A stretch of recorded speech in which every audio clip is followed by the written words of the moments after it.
जय श्री हरि विष्णु। दोस्तों, आपका मेरे चैनल में स्वागत है। आज हम आपको 16 सोमवार व्रत की कथा लेकर आए हैं। तो दोस्तों, कथा पूरी सुनिएगा, तभी उसके पुण्य फलों की प्राप्ति होती है। और हमारे चैनल में अगर नए हैं तो प्लीज चैनल को सब्सक्राइब कर लीजिए और लाइक करना तो बिल्कुल ना भूलें। शास्त्रों के अनुसार 16 सोमवार का व्रत मुख्य रूप से किसी विशेष मनोकामना पूर्ति के लिए रखा जाता है। इसके साथ ही 16 सोमवार का व्रत रखने से पति को दीर्घायु की प्राप्ति होती है और संतान सुख की प्राप्ति होती है। पौराणिक मान्यताओं के अनुसार 16 सोमवार का व्रत माता पार्वती ने की थी। भगवान शिव को प्राप्त करने के लिए माता पार्वती ने 16 सोमवार व्रत रखकर कठिन तपस्या की थी। 16 सोमवार का व्रत रखने से व्यक्ति को सुख, समता, धन संपत्ति की प्राप्ति होती है।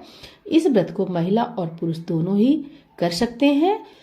व्रत जो है पहला स्टार्ट आप करें श्रावण मास, अगहन मास यानी मार्गशीर्ष मास और माघ मास में शुरू करना उत्तम माना गया है। 16 सोमवार व्रत कथा। एक बार शिवजी और माता पार्वती मृत्युलोक पर घूम रहे थे। घूमते घूमते हुए विदर्भ देश के अमरावती नामक नगर में आए। उस नगर में एक सुंदर शिव मंदिर था, इसलिए महादेव जी पार्वती जी के साथ वहां रहने लगे। एक दिन बातों बातों में माता पार्वती ने शिव जी को चौसर खेलने के लिए कहा। शिव जी राजी हो गए और चौसर खेलने लग गए। उसी समय मंदिर का पुजारी दैनिक आरती के लिए आया। पार्वती ने पुजारी से पूछा, बताओ हम दोनों में चौसर में कौन जीतेगा। वो पुजारी भगवान शिव का भक्त था और उसके मुंह से तुरंत निकल पड़ा, महादेव जी जीतेंगे। चौसर का खेल खत्म होने पर माता पार्वती जीत गईं और शिव जी हार गए। पार्वती जी ने क्रोधित होकर उस पुजारी को श्राप देना चाहा। तभी शिव जी ने उन्हें रोक दिया और कहा कि ये तो भाग्य का खेल है, उसकी कोई गलती नहीं है। फिर भी माता पार्वती ने उसे कोढ़ी होने का श्राप दे दिया। उसे कोढ़ हो गया। काफी समय तक वो कोढ़ से पीड़ित रहा। एक दिन एक अप्सरा उस मंदिर में शिवजी की आराधना के लिए आई और उसने उस पुजारी को कोढ़ को देखा। अप्सरा ने उस पुजारी को कोढ़ का कारण पूछा तो उसने सारी घटना सुना दी। अप्सरा ने उस पुजारी को कहा, तुम्हें इस कोढ़ से मुक्ति पाने के लिए 16 सोमवार का व्रत करना चाहिए। उस पुजारी ने व्रत करने की विधि पूछी। अप्सरा ने बताया, सोमवार के दिन नहा धोकर साफ कपड़े पहन लेना और आधा किलो आटे से पंजीरी बना देना। उस पंजीरी के 3 भाग करना। प्रदोष काल में भगवान शिव की आराधना करना। इस पंजीरी के 1/3 हिस्से को आरती में आने वाले लोगों को प्रसाद के रूप में देना। इस तरह 16 सोमवार तक यही विधि अपनाना। 17वें सोमवार को 1/4 गेहूं के आटे से चूरमा बना देना और शिवजी को अर्पित कर लोगों में बांट देना। इससे तुम्हारा कोढ़ दूर हो जाएगा। इस तरह 16 सोमवार व्रत करने से उसका कोढ़ दूर हो गया और वो खुशी खुशी रहने लगा। एक दिन शिवजी और पार्वती जी दोबारा उस मंदिर में लौटे और उस पुजारी को एकदम स्वस्थ देख माता पार्वती जी ने उस पुजारी से स्वास्थ्य लाभ होने का राज पूछा। उस पुजारी ने कहा उसने 16 सोमवार व्रत किए जिससे उसका कोढ़ ठीक हो गया। माता पार्वती जी के इस व्रत के बारे में सुनकर बहुत प्रसन्न हुई। माता पार्वती जी ने भी यह व्रत किया। इससे उनका पुत्र वापस घर लौट आया और आज्ञाकारी बन गया। कार्तिकेय ने अपनी माता से उनके मानसिक परिवर्तन का कारण पूछा जिससे वह वापस घर लौट आए और पार्वती ने उन्हें सब के पीछे 16 सोमवार व्रत के बारे में बताया। कार्तिकेय यह सुनकर बहुत खुश हुए। कार्तिकेय ने अपने दूर गए ब्राह्मण मित्र से मिलने के लिए उस व्रत को किया और 16 सोमवार होने पर उसका मित्र उनसे मिलने विदेश से लौट आया। उनके मित्र ने इस राज का कारण पूछा तो कार्तिकेय ने 16 सोमवार व्रत की महिमा बताई। यह सुनकर उस ब्राह्मण के मित्र ने भी विवाह के लिए 16 सोमवार व्रत रखने के लिए विचार किया। एक दिन राजा अपनी पुत्री के विवाह की तैयारी कर रहा था। कई राजकुमार राजा की पुत्री से विवाह करने के लिए आए। राजा ने एक शर्त रखी कि जिस भी व्यक्ति के गले में हथनी वरमाला डालेगी उसके साथ ही उसकी पुत्री का विवाह होगा।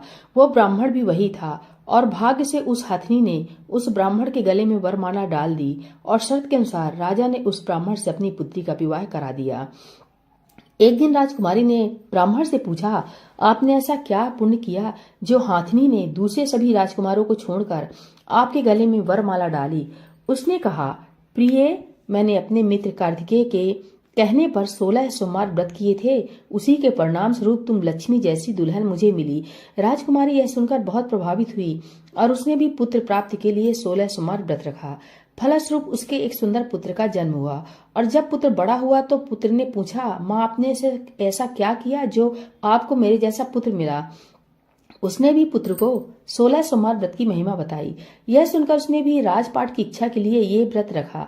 उसी समय एक राजा अपनी पुत्री के विवाह के लिए वर तलाश कर रहा था तो लोगों ने उस बालक को विवाह के लिए उचित बताया। राजा को इसकी सूचना मिलते ही उसने अपनी पुत्री का विवाह उस बालक के साथ कर दिया।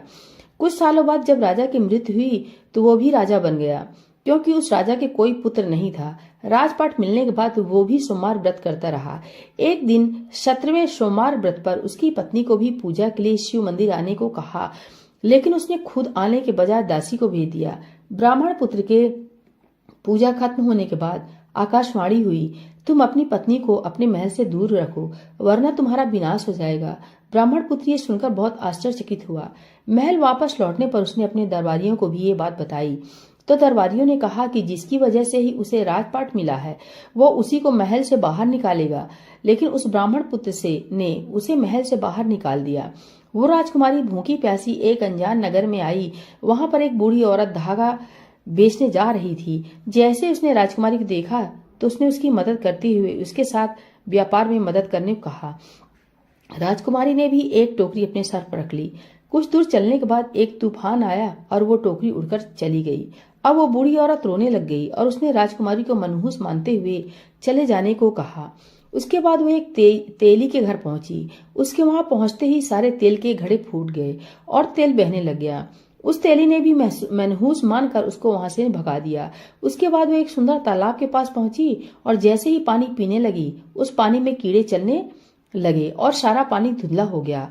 अपने दुर्भाग्य को कोसते हुए उसने गंदा पानी पी लिया और पेड़ के नीचे सो गई। जैसे ही वो पेड़ के नीचे सोई उस पेड़ की सारी पत्तियां झड़ गईं।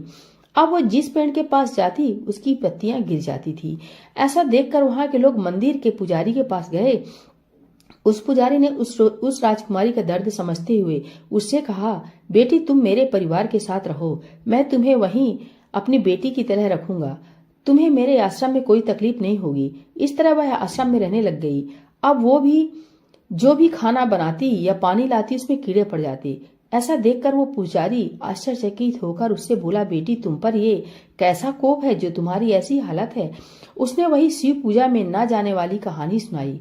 उस पुजारी ने शिव जी की आराधना की और उसको 16 सोमवार व्रत करने को कहा, जिससे उसे जरूर राहत मिलेगी।